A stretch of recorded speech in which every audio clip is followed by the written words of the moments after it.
4th of July, second annual City Tavern Chili Dog Eating Competition, Hot Dogs for Heroes, was a great success.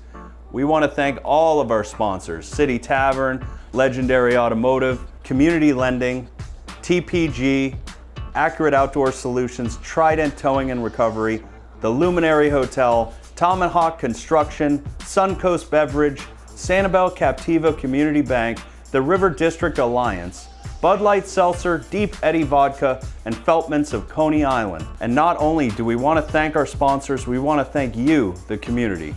Because of you guys, we raised almost $15,000 for the American Legion Post 38. Our winner of the car giveaway was veteran Frank Kerr, who gives beyond himself and helps other veterans.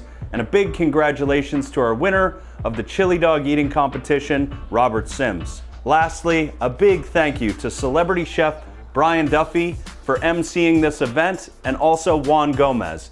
It was great to see all the contestants and the community come together this year.